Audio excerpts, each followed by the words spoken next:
Hi, I'm Rick Kaler. Thanks for joining me. Almost all the financial decisions parents make around our kids have one thing in common. We want what's best for them. This is the case whether we're setting the amount of an allowance for an 8-year-old, helping a teenager look at college choices, or deciding whether to loan adult children the money for a down payment on a house.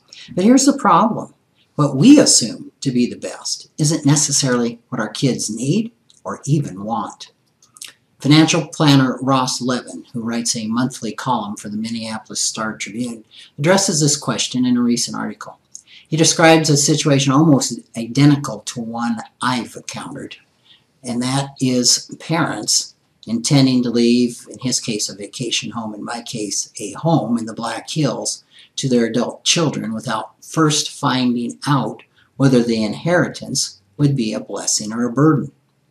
Levin says many clients come into our office with the unstated but limiting assumption that I want my kids to have what I have.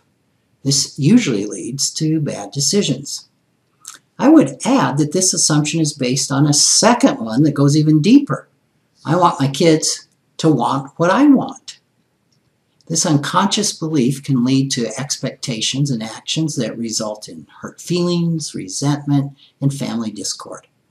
Some of these are related to major life choices, assuming children should or will take over a family business, for example, or pushing them toward careers the parents see as best for them. Smaller decisions can also be problematic. In his book, Intentional Wealth, counselor and coach Courtney Pullen tells about a story of a successful entrepreneur who bought his son a car for his 16th birthday. Unfortunately, the car was a brand new white Lincoln Continental, and I say unfortunately because the boy's friends promptly dubbed it the Pimpmobile. The gift that represented success and value to the father was an embarrassment to the son.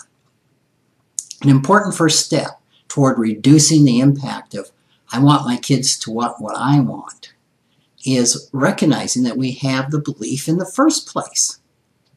My assumption? Well, assume that you do. It's perfectly normal. If something is important or brings satisfaction to us, it's natural to think that other people will see it the same way. The problem arises when we act on that assumption instead of finding out whether it's valid. Most of the time, the best way to find out whether someone wants what you want is simply to ask.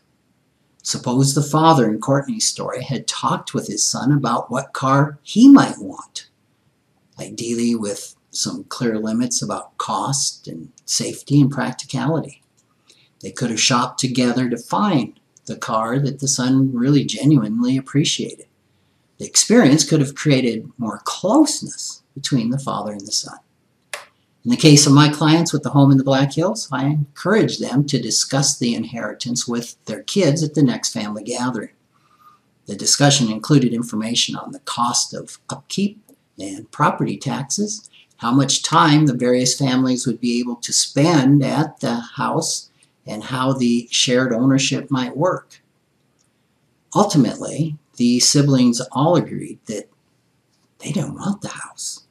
The memories of family time spent there were so precious to them, but those memories were primarily about people, not the property.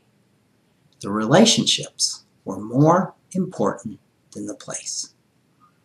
The parents' intent with this inheritance was clearly to provide the best for their kids and their grandchildren. Their goal, which the children appreciated, was to encourage continued family closeness. The family conversation showed everyone that ownership of the house wasn't a necessary part of that goal. Thanks for listening.